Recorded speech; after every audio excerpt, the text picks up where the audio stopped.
வணக்க தேவ பிள்ளைகளே. இதில் ஏசப்பா எனக்கு இது அற்புதத்தை தான் இல்லை ஷேர் பண்ணிக்கிட்டு இருக்கேன். இதில் பார்ட் 7 பார்க்குறோம். அதுக்கப்புறம் கதிர் ஹாஸ்பிட்டலில் நான் ஒர்க் எல்லாமே ஓகே தான். பட் இருந்தாலும் நெக்ஸ்ட் லெவல் நம்ம என்ன பண்ணணும், நிறைய லேர்ன் பண்ணிக்கணும்.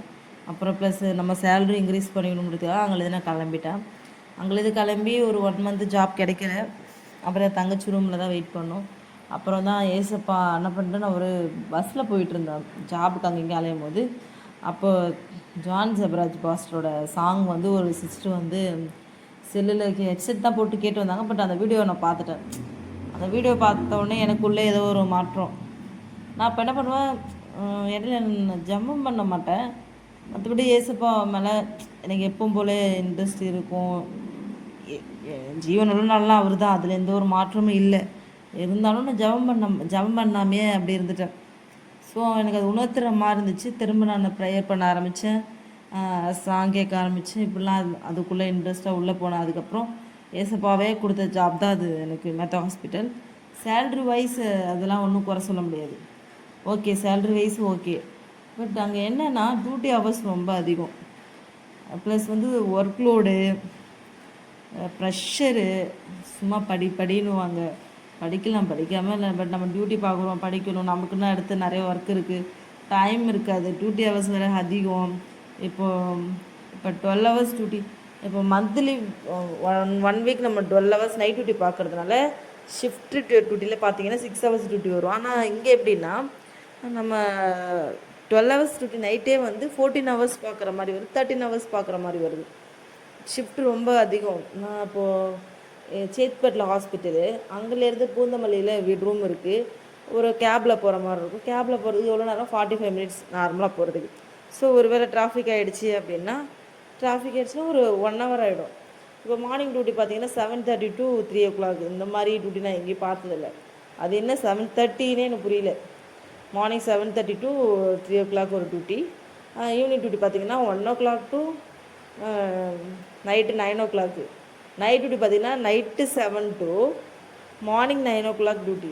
14 ஹவர்ஸ் டியூட்டி எப்படி பார்க்க முடியும்? ப்ளஸ் நம்ம இங்கே டியூட்டி முடிச்சிடணும். நாங்கள் இப்போ ஒரு வேளை நாங்கள் நைட் வரோமா, 7 o'clock வந்துட்டோம், மார்னிங் டியூட்டி முடிஞ்சிடும். அந்த முடிஞ்சிட்டு அந்த 8:30 to 9 o'clock நாங்கள் 9 o'clock கேபுக்கு போகணும், ஹேண்ட் ஓவர் கொடுக்கணும். அதில் நிறைய வேலை இருக்கும், எல்லாம் முடிக்கணும். நம்ம பர்சனல் ஒர்க் இல்லாமல் ஹாஸ்பிட்டல் ஒர்க் கொஞ்சம் இருக்கும் எங்களுக்கு. அதெல்லாமே முடிச்சுட்டு தான் நான் அவங்கள்ட்ட ஹேண்ட் ஓவர் கொடுத்துட்டு போகிறதுக்கு லேட் ஆகிடும். சம்டைம் எமர்ஜென்சியில் இருக்கிறதுனால கேஸ் அந்த டைமில் வந்தாலும் அந்த 9 o'clock வரைக்கும் வர கேஸ் எல்லாமே நாங்கள் தான் நாங்கள் தான் அந்த கேஸை ரிசீவ் பண்ணணும். இப்போ மார்னிங் டியூட்டிக்காரங்க வாங்க மாட்டாங்க. அதுதான் அந்த ரூல்ஸ் அவங்களுக்கு. அந்த அந்த சுச்சுவேஷன் நம்ம கேஸ் எல்லாமே ஓரளவு ஹேண்டெல்லாம் பண்ணியிருப்போம், கேஸ் வந்திருக்கும், அதை ரிசீவ் பண்ணி அந்த ப்ராசஸ் முடித்து ஹேண்ட் ஓவர் கொடுத்துட்டு போகிறதுக்கே எங்கள் ரொம்ப நாள் ஆகிடும், நேரம் ஆகிடும். அந்த லட்சத்தில் அவங்க என்ன பண்ணுவாங்க, ஹேண்ட் ஓவருக்கு இருக்க டைமில் கிளாஸ் எடுக்கணும். அந்த கிளாஸுக்கு அரேஞ்ச் பண்ண சொல்லுவாங்க, அட்வைஸ் பண்ணுவாங்க. இப்படியே போயிடும். எத்தனை டைம், ஒரு 2-3 டைம் நான் கேபே மிஸ் பண்ணியிருக்கேன். நான் அப்போ அந்த கேபுக்கு போகணும், 9 o'clock கேபுக்கு போகணும். மேக்ஸிமம் 9:10, 9:05 அப்படி வச்சுருப்பாங்க, எடுத்துருவாங்க. கேப் எடுத்து நாங்கள் ரூமுக்கு போய்ட்டு 10 o'clock ஆகிடும். நாங்கள் அதுக்கப்புறம் அங்கே போயிட்டு நாங்கள் ப்ரெஷ் பண்ணுறது, ஃபேஸ் வாஷ் பண்ணுறதுலாம் எங்கள் ஹாஸ்பிட்டலில் நாங்கள் 5 o'clock பண்ணணும். அது வேறு சொல்ல மாட்டேன். உட்காந்து கூட அங்கே தூங்கக்கூடாது. இப்போ கேஸ் வரலைன்னா நாங்கள் பார்த்த ஹாஸ்பிட்டல்னால் படுத்து தூங்குவோம், செக்யூரிட்டி கூப்பிடுவாங்க. அந்த மாதிரி தான் நிலமை கேஸ் இல்லைன்னா. பட் இங்கே உட்காந்து கூட தூங்கக்கூடாது, எல்லோரும் முடிச்சுட்ருக்கோம். அது கம்பல்சரி 4:30 ஒரு என்ன சொல்லுவாங்க ரவுண்ட்ஸு, இடையில வருவாங்க. 5 மணிக்கு எந்த ஃப்ரெஷ்அப் ஆகிட்டு ஹேர் ஸ்டைல்லாம் பண்ணிவிட்டு ரெடியாக இருக்கும். ஹேர் ஸ்டைல் பண்ணனா பிரச்சனை, அந்த அந்த டைமில் ஃபேஸ் வாஷ் பண்ணனா பிரச்சனை, அந்த மாதிரிலாம் பண்ணுவாங்க.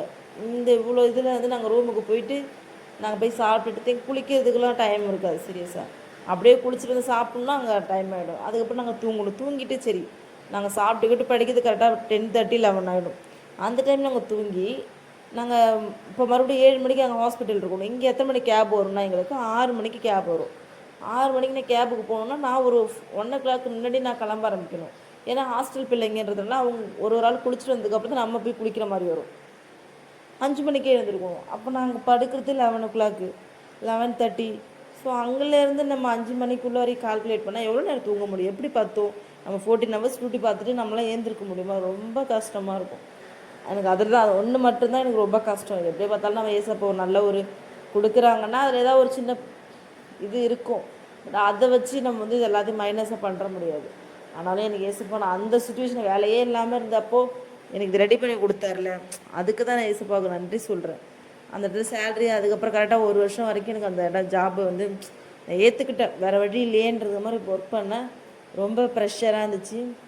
அப்புறம் அங்கேயே நான் அப்புறம் போஸ்டிங்கில் அப்புறம் ஷிஃப்ட் சீனியர் ஆகிட்டு அங்கேயே ஹேண்டில் பண்ணிகிட்டு இருந்தேன். 1 வருஷம் ஆச்சு. இன்க்ரிமெண்ட் போட்டாங்க. 1500 இன்க்ரிமெண்ட் போட்டாங்க. ஸோ ஓகே, பெஸ்ட்டாக தான் இருந்துச்சு.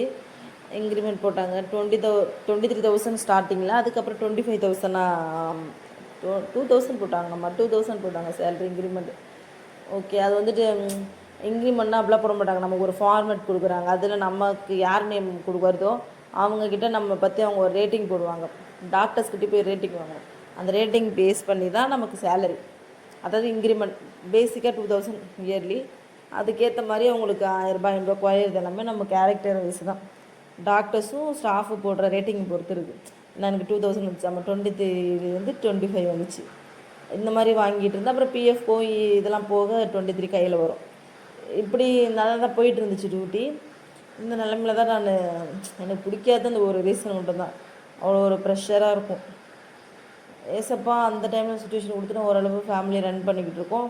அந்த சுச்சுவேஷனில் என்ன பண்ணிட்டாங்க, செகண்ட் நம்ம போய் 2வது வருஷத்தில் நான் வந்து என்ன பண்ணிட்டேன், எனக்கு பெஸ்ட் அவார்டு கொடுத்தாங்க. பெஸ்ட் அவார்டு நர்சிங், அதாவது பெட்சைட் நர்சிங் சொல்லி அவார்டு வாங்கினேன். அதுவுமே ஏசப்பாவோட கிருபை தான்.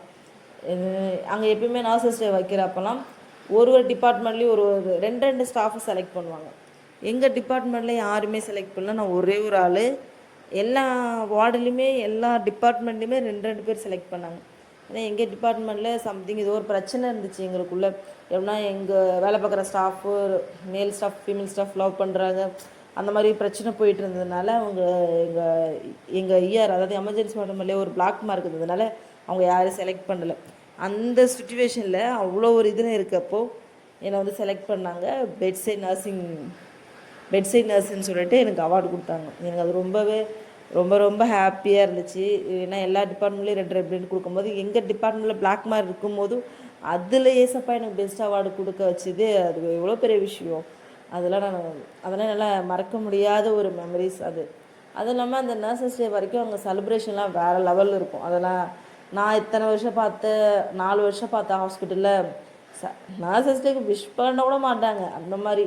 பட் அங்கே நல்லா செலிப்ரேட் பண்ணாங்க. டான்ஸ் ப்ரோக்ராம்லேருந்து அதுக்கு 1 மந்த்துக்கு முன்னாடியே நமக்கு வந்து அந்த டைம் கிளாஸ் எடுப்பாங்க. அது 1 o'clock கரெக்டாக 1 மணிலேருந்து 1:30 மணி வரைக்கும் கிளாஸ் எடுத்துகிட்டு அந்த 1:30 மணிக்கு மேலே சாப்பிட்டுட்டு 2 o'clock ஹேண்ட் ஓவர் வாங்குற மாதிரி இருக்கும். 3 மணிக்கு அவங்க ஸ்டாஃப் போகிற மாதிரி இருக்கும். இந்த நிலமையில ஓகே, எனக்கு வந்து நல்லா பார்ட்டிசிபேட் பண்ண நிறையா இதில் அந்த வருஷம் தான் நான் வந்து 3 கிஃப்ட்டு வாங்கினேன்.